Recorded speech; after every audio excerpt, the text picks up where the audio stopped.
Hello everyone, कैसे हैं आप सब लोग। आशा करती हूँ आप सभी लोग बहुत ही अच्छे हैं।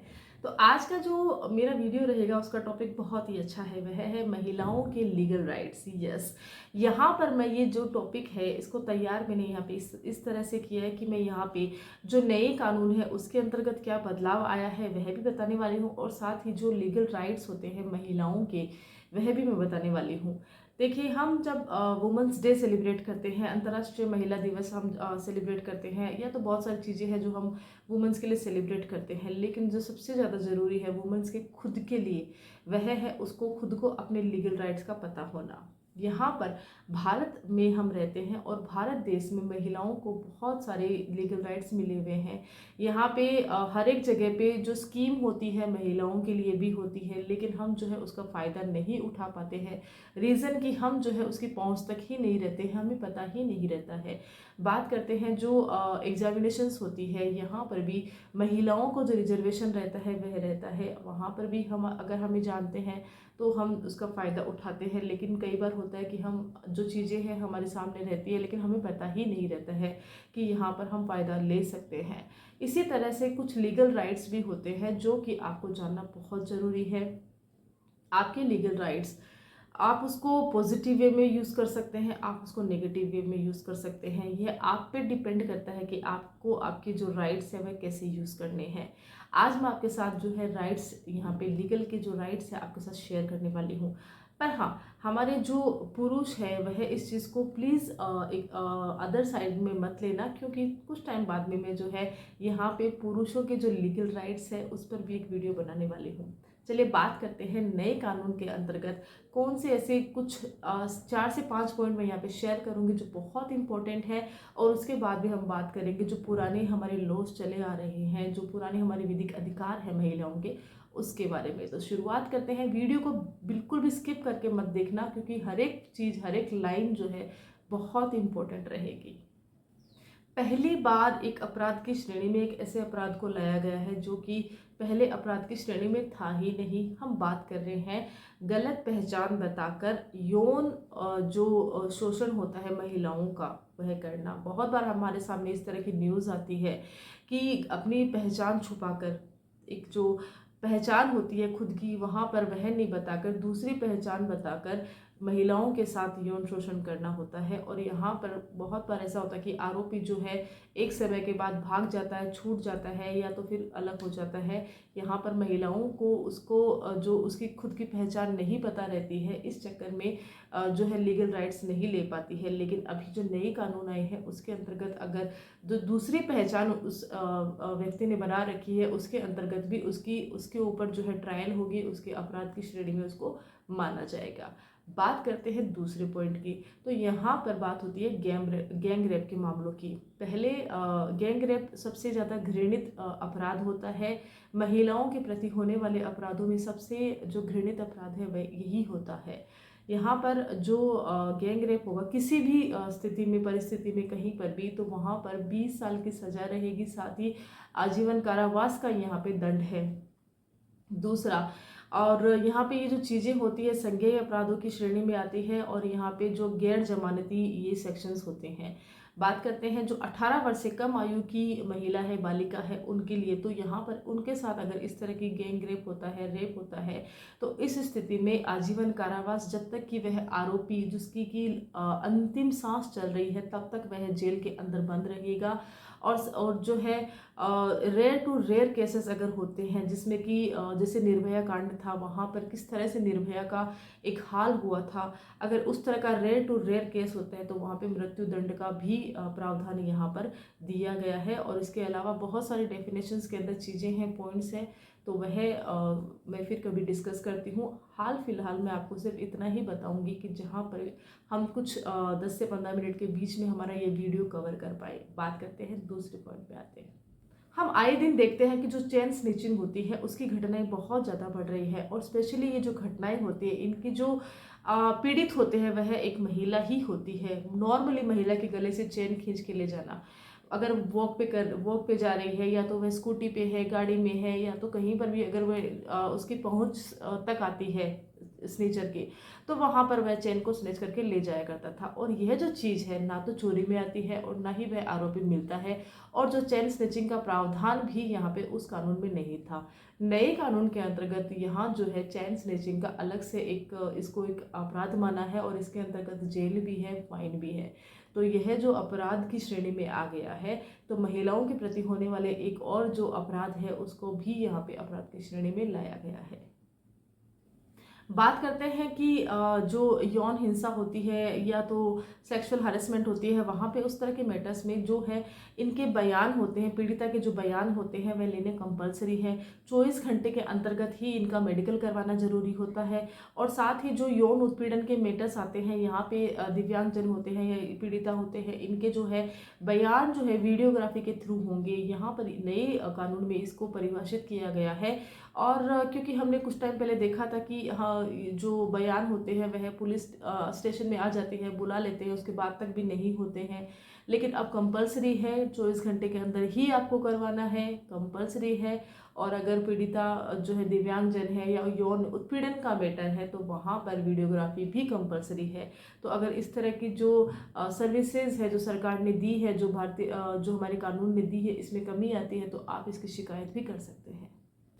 यहाँ पर अब महिलाओं को शोषण संबंधी अधिकार जो होते हैं वो भी मिलते हैं। यहाँ पे अगर कोई आपको डरा रहा है, धमका रहा है, ब्लैकमेलिंग कर रहा है या इस तरह की कोई भी चीज़ें जो आपको एज ए फीमेल, एक महिला होने के नाते आपको डर पैदा कर रहा है अंदर, तो वहाँ पर आप जो है एक महिला का एक हेल्पलाइन नंबर होता है 1091, यहाँ पर आप जो है इस पर कॉल कर सकती है और यहाँ से आपको जो है पूरी सपोर्ट यहाँ पे मिलता है। उसके अलावा जो डिस्ट्रिक्ट के राज्य महिला आयोग होते हैं वह वहाँ पर भी आप जो अपनी शिकायत दर्ज करवा सकती है।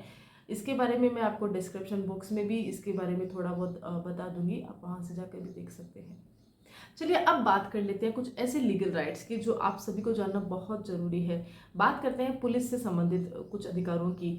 यहाँ पर अगर कोई कभी पुलिस से आपका सामना होता है और पुलिस आपको बुलाती है, तो आप जो है उनको बयान देने के लिए पुलिस स्टेशन नहीं जाना है। आपके पास आपका ये लीगल राइट्स है कि आप जो है पुलिस स्टेशन नहीं जाओगे, आप जो है उनको घर पे बुला के भी अपने बयान दर्ज करवा सकते हो। दूसरा, अगर कभी पुलिस अगर आप पे हाथ उठाती है तो आप इसकी शिकायत कर सकते हो, क्योंकि कानून के तहत कोई भी मेल जो पुलिस होती है वह आप पर फीमेल पे हाथ नहीं उठा सकती है। तीसरा, यहाँ पर अगर कभी आपको अरेस्ट करने का होता है तो वहाँ पर आपकी जो पुलिस होता है उनके साथ एक महिला अधिकारी का होना बहुत ज़रूरी होता है। चौथा राइट बोलता है कि अगर आप एक महिला है तो आपको रात के समय में अरेस्ट नहीं किया जाएगा। पांचवा राइट क्या बोलता है कि आप एक रात के समय में तो आपको गिरफ्तार किया ही नहीं जाएगा, साथ ही सूर्य उदय से पहले के समय में और सूर्य अस्त के बाद के समय में भी आपको गिरफ्तार नहीं किया जाएगा। मीन्स कि जो ब्रह्म मुहूर्त होता है उसके बाद उसमें आप गिरफ्तार नहीं किए जाओगे, और साथ ही जो शाम हो जाती है 7 बजे के बाद या जब भी शाम होती है, डिपेंड करता है नेचर पे भी, वेदर पे भी, तो आप जो है वहाँ पे गिरफ्तार नहीं कर सकता है। अगला पॉइंट है कि अगर आपका जो है संपत्ति कुर्क हो रही है किसी भी रीज़न से या कोई अटैच कर रहे हैं, तो वहाँ पर आपके पास राइट है, अगर आपने अपना मंगलसूत्र पहन रखा है तो कोई भी जो है सरकार, एडमिनिस्ट्रेशन आपका उस मंगलसूत्र पे हक नहीं जमा सकती है, उसको नहीं उतरवा सकती है, उसको कुर्क नहीं कर सकती है। तो कोशिश कीजिए कि आपका जो ज्वेलरी होती है उसको सबसे ज़्यादा, अगर आपको हैवी बनवाना है तो अपना मंगलसूत्र बनवाइए, क्योंकि यह आपका लीगल राइट होता है और जो है इसको आपसे कोई भी अलग नहीं कर सकता है, भले ही यह किसी भी रीज़न से आपके हाथ में हो, आपका यह राइट है। चलिए बात करते हैं दूसरे राइट्स के बारे में। अब बात कर लेते हैं संपत्ति संबंधी अधिकारों के बारे में। तो जैसा कि हम सब जानते हैं कि कानून जो है बेटी को भी बराबर का हक देता है, तो आप जो है अपने पिता की स्व अर्जित संपत्ति की पूर्णतः अधिकार होते हैं। किसी रीज़न से अगर आपने नॉट ऑब्जेक्शन दिया है तब अलग बात है, लेकिन फिर भी अगर आप चाहो तो आपकी जो पिता की स्व अर्जित प्रॉपर्टी रहती है उस पर आप अपना अधिकार जमा कर सकते हैं। तो साथ ही आपकी जो हस्बैंड है उसकी प्रॉपर्टी में भी आपका आधा हिस्सा रहता है। अगर आप विधवा है तो आपके जो ससुर है वो आपको मेंटेनेंस देने के लिए यहाँ पे लीगली बाउंड होते हैं। और बात कर लेते हैं आपके स्त्री धन की।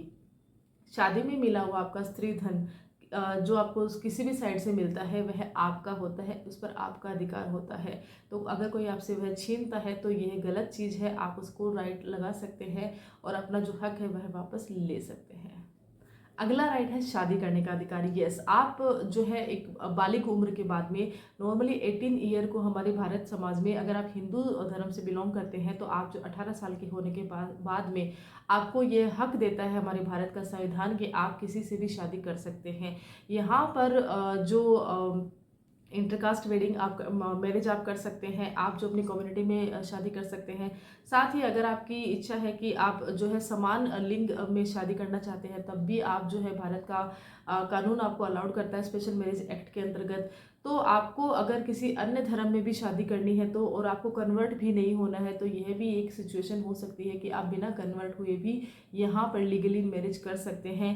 आप स्पेशल मैरिज एक्ट के अंतर्गत शादी कर सकते हैं, कोर्ट मैरिज कर सकते हैं, अपना मैरिज रजिस्ट्रेशन करवा सकते हैं। तो शादी से संबंधित सारे अधिकार जो है एक बालिग उम्र होने के पश्चात आपको मिलते हैं। यह सभी के लिए है, स्पेशली अगर आप महिला है तब भी आपके लिए यह चीज़ है। तो अगर आपको नहीं पता है तो आपको ये चीज़ भी ध्यान रखनी चाहिए कि आपको किसी भी चीज़ की दिक्कत नहीं है, अगर विधिक जो है रूल्स के अंतर्गत आप उस चीज़ में क्राइटेरिया में आ गए हैं तो। अगला पॉइंट है कि अगर आप लिव इन रिलेशन में रहते हैं और वहाँ पर आपसे लिव इन के अंतर्गत आपसे एक जो है एक बच्चा भी आ जाता है और उसके बाद सिचुएशन खराब भी हो जाती है, तब वहाँ पर उस बच्चे का जो है जिम्मेदारी कौन लेगा। तो यहाँ पर आप जो है पूरा एक शादी के अंतर्गत एक लिव इन रिलेशनशिप में अगर आप आते हो तो उस सर्टिफिकेट के अंतर्गत भी आप जो है पूरा मेंटेनेंस, बच्चे की पूरी जो चीज़ें होती है, कस्टडी मेंटेनेंस होती है, उसका स्कूलिंग होता है, वह सारी चीज़ उनके पिता से ले सकते हैं। दूसरी चीज़, यहाँ पर अगर आप अकेले हैं, आपने जो है आपके पास बच्चा है, तो आप जो है स्कूल एडमिशन उसका करवाते हैं। बहुत बार हमने देखा है कि यहाँ पे अभिभावक में माता और पिता का नाम मांगा जाता है, लेकिन अब जो है आप सिर्फ अपना नाम देकर भी वहाँ पे स्कूल में एडमिशन करवा सकते हैं। इसमें किसी भी तरह का कोई भी ऑब्जेक्शन नहीं किया जाएगा। महाराष्ट्र सरकार में भी माता के नाम को यहाँ पे इस तरह से लीगल बताया गया है। बात करते हैं बच्चे संबंधी अधिकारों के। बच्चे में यहाँ पर आपका ये अधिकार है कि आप जो है अपनी शादी के बाद बच्चा पैदा करना चाहते हैं या नहीं चाहते हैं, ये सारी चीज़ आप पे रहता है। दूसरा यह रहता है कि अगर कोई भी अगर आपसे ज़बरदस्ती जो है लिंग जांच करवाते हैं बच्चे की, तो आप वहाँ पे शिकायत कर सकते हैं। यहाँ पर आपसे ज़बरदस्ती नहीं की जाएगी, न तो जाँच की जाएगी, या तो फिर अगर अनवांटेड चाइल्ड है, अगर आपको लगता है कि लीगली आप वो अनवांटेड नहीं है लेकिन फिर भी वह आप जो है आपके परिवार आप पे प्रेशर कर रहा है, तब भी आपके पास ये अधिकार है कि आप जो है उसके विरुद्ध जाएं। तीसरा यहाँ पे रहता है कि अगर कई बार होता है कि प्रेगनेंसी में हमारे कुछ इश्यूज हो जाते हैं, कुछ दिक्कत आती है, तो आपके पास राइट है कि आप इस तरह की याचिका लगा सकते हैं और इस तरह के जो प्रेगनेंसी में आपको दिक्कत देते हैं, बीमारी खड़ा करते हैं, या तो बच्चा पैदा होने के बाद उसके जीवन को खतरा होता है, या कुछ भी इश्यूज इस तरह के आते हैं, तो आपके पास लीगल राइट है कि आप इस तरह पर भी काम कर सकते हैं। कोर्ट्स के थ्रू आप ये काम कर सकते हैं। अब बात करते हैं बच्चा गोद लेने से संबंधित। तो अगर आप शादीशुदा हैं तब आप किस तरह से बच्चा गोद ले सकते हैं, और अगर आप अनमेरिड हैं तब भी आपके पास इस तरह से राइट है कि आप जो है यहाँ पे बच्चा गोद ले सकते हैं। चलिए बात करते हैं अब कार्यस्थल पर आप जो काम करते हैं, क्योंकि आजकल की हम जो महिलाएं होती हैं वह घर भी संभालती हैं और बाहर काम भी करती हैं, लेकिन कहीं ना कहीं अंदर ये चीज़ आती है कि बाहर हम जा रहे हैं तो हमारी सेफ्टी किसके हाथों में है, क्या सरकार हमारी बात सुनेगी, क्या प्रशासन हमारी बात सुनेगा, क्या इस तरह के कोई रूल्स रेगुलेशंस नियम हमारे लिए बने हुए हैं, नहीं बने हुए हैं। कल को अगर हम कहीं पर आवाज़ उठाते हैं तो हमारी आवाज़ सुनने वाला कोई है या नहीं है, तो इसके बारे में भी आगे हम वीडियो में बात करते हैं। अगर आप एक सरकारी में काम कर रहे हैं या तो आप प्राइवेट में काम कर रहे हैं, आपको मातृत्व अवकाश दिया जाएगा। दूसरा, अगर आप प्राइवेट में काम कर रहे हैं तो विशाखा एक केस हुआ था जो राजस्थान का बहुत ही फेमस या प्रसिद्ध केस है, जो महिलाओं के लिए ही है। यहाँ पर कार्यस्थल पर महिलाओं के साथ अगर यौन उत्पीड़न की या यौन संबंधी किसी भी प्रकार की कोई भी दिक्कत आती है, शिकायत आती है, तो आप जो है यहाँ पे अलग से एक एक्ट बना हुआ है, रूल्स बने हुए हैं, नियम बने हुए हैं, तो इसके अंतर्गत आप शिकायत कर सकते हैं। नाइट शिफ्ट में अगर आपको कोई बोला जाता है कि आपको नाइट शिफ्ट दी जाएगी, तो वहाँ पे आप मना कर सकते हैं और इसकी शिकायत कर सकते हैं, क्योंकि यह रूल है कि जो महिलाएं होती हैं उनको सुबह से लेकर शाम तक का ही यहाँ पे वर्क दिया जाएगा, नाइट शिफ्ट उनको नहीं दी जाएगी। और साथ ही बात कर लेते हैं यहाँ पे मातृत्व की।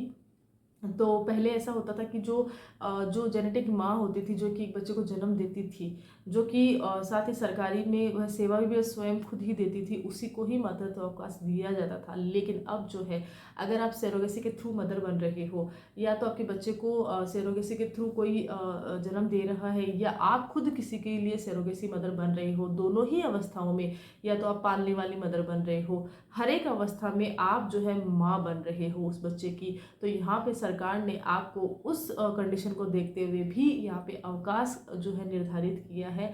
तो अगर किसी भी तरह से, किसी भी रीजन से अगर आपके पास एक छोटा बच्चा आ रहा है, आप उसको स्वयं जन्म दे रहे हो, सेरोगेसी के थ्रू दे रहे हो, आप खुद एक सेरोगेसी मदर हो, या तो फिर आप एक पालने वाली माँ हो, तो आप जो है इसके बारे में यहाँ पे पूरा पूरा अपना लीगल राइट ले सकते हो और उस बच्चे की केयर कर सकते हो। क्योंकि बच्चे की केयर और मदर की केयर, इसके लिए भी एक अलग से कानून बना हुआ है। तो यहाँ पे इन रूल्स के अंतर्गत आप जो है मातृत्व अवकाश ले सकते हो।